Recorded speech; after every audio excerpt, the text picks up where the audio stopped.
অনেক মুসলিম আছে যারা বলে যে কোরআন শুধুমাত্র আলেমদেরই বুঝে পড়তে হবে, শুধুমাত্র বিশেষজ্ঞদের বুঝে পড়তে হবে। একজন সাধারণ মুসলিমের কোরআন বুঝে পড়ার কোনো দরকার নেই।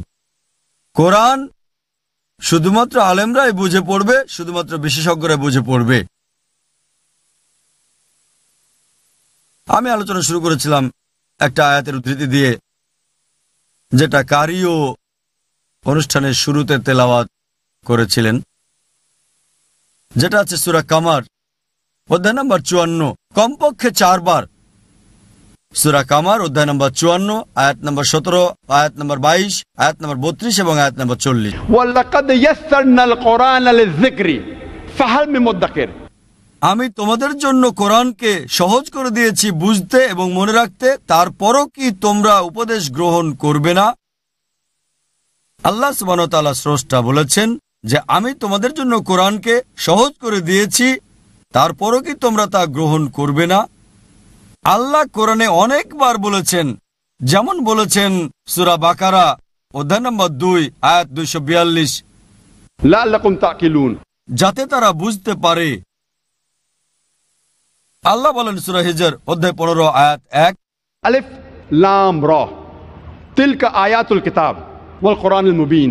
আলিফ লাম রা এগুলো পবিত্র কোরআনের আয়াত, যা সবকিছুকে স্পষ্ট করে তোলে। তাই আল্লাহ সুবহানাহু ওয়া তাআলা বলছেন যে এই কোরআনকে আমি তোমাদের জন্য সহজ করে দিয়েছি। আল্লাহ বলছেন যাতে তারা বুঝতে পারে।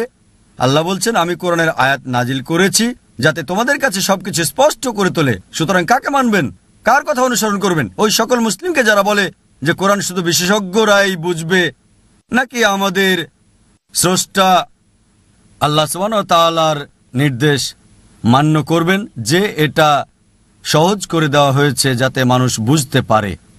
যদি কোনো বিষয় বুঝতে না পারেন, আল্লাহ কোরআনে বলেছেন সূরা নাহল অধ্যায় নম্বর 16 আয়াত নম্বর 43 এবং সূরা আম্বিয়া অধ্যায় নম্বর 21 আয়াত 7, আল্লাহ বলছেন যে যদি তুমি না জানো তবে তাকে জিজ্ঞেস করো যে জানে, তাকে জিজ্ঞেস করো যার জ্ঞান আছে।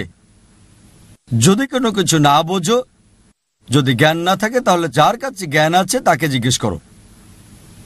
যেমন ধরেন কোরআনের বিজ্ঞান সংক্রান্ত বিষয় কার কাছে জিজ্ঞেস করবেন?